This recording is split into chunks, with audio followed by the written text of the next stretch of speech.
Vertu as a brand is one that has always pushed the boundaries. From its inception in 1998, our designers and engineers have always set out on a different path to use materials and designs that has never been engineered into a mobile phone before.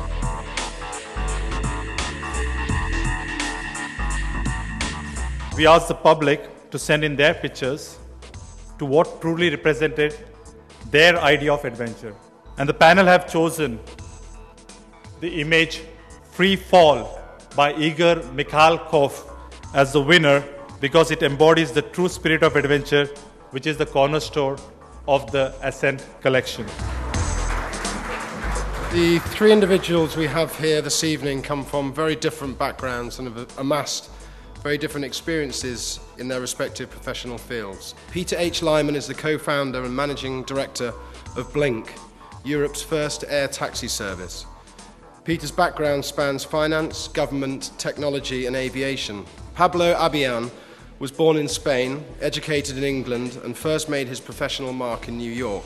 A model, architect and designer, he has become an increasingly influential mover within the luxury market. Jake Mayer is an explorer and climber who became the youngest Briton to climb Everest, aged just 21. Jake is an Army scholar, a widely respected motivational and business speaker, and an ambassador for the Duke of Edinburgh Awards scheme. Tell us a little bit about working with President Clinton and how that came about at such a young age as well. I was an intern at the US Embassy in Paris, and Clinton came out on his way to the G8 in Cologne that summer. And I got to help out from the embassy side, and they said, oh, look, you're in Washington, give us a call when you get back. And so ended up for 12 months working with President Clinton on his advance team, traveling wherever he was. Jake, how do you go about, generating the sponsorship for a major expedition like something like Everest? It's always a challenge, and I've had to cancel many more expeditions due to lack of funding than I ever had to due to political situations, weather, or my own fitness or anything like that. Pablo, collaboration seems to be something that's key to what you do. I collaborated with Yoko Ono, just really doing research for her in a couple of the rooms in her house, just helping her out doing research into what she wanted to do, because she's such a strong-willed person that she pretty much knew what she wanted. Peter, can you tell us a little bit about Blink and in an economic climate that's been dominated by bad news for the aviation industry, how you've gone about bucking the trend? If you look throughout aviation, there's a common strand of profitable companies, and they're all low-cost airlines, from Southwest Airlines in the US to EasyJet and Ryanair here in Europe to AirAsia in Asia. And we said, what is it about these companies and these business models that actually make them profitable?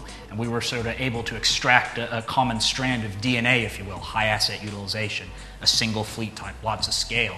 And we said, well, look, if we apply that to business aviation, we can then become a low-cost provider of private jet travel, and that's what we've done. How do you go about getting yourself up for the next big challenge after climbing the tallest mountain in the world? However much I might make Everest seem like a big deal, K2 ended up making Everest seem like a bit of a walk in the park. And this is a mountain that had a 1 in 4 death rate. And last year, one person died and nobody got to the top, so it was 1-0 to the mountain. So in terms of the future, my next plan is a little trip around Europe, trying to climb the highest mountain in every single country as quickly as possible. There are 49 countries in Europe, and the aim is to try and do it in 49 days. I like to describe entrepreneurialism as, full of oscillation. You go from highs of highs to lows of lows like that. When there's a high, you acknowledge it, you say that's great. When there's a low, you say, okay, let's learn from it and move on. I think with architecture, the trick is being in where you're needed at the right time. So a lot of architects, British architects, are working in China at the moment because a lot is being built there. Being willing to pack your bag and go, for me, is what's important, and not being stuck within your ways. I love the adventure, I love the excitement, I love the adrenaline, I love the chance to try new things and push the boundaries of what I think is possible for myself. Thank you very much to our three guests, Pablo Abian, Peter H. Lyman and Jake Mayer.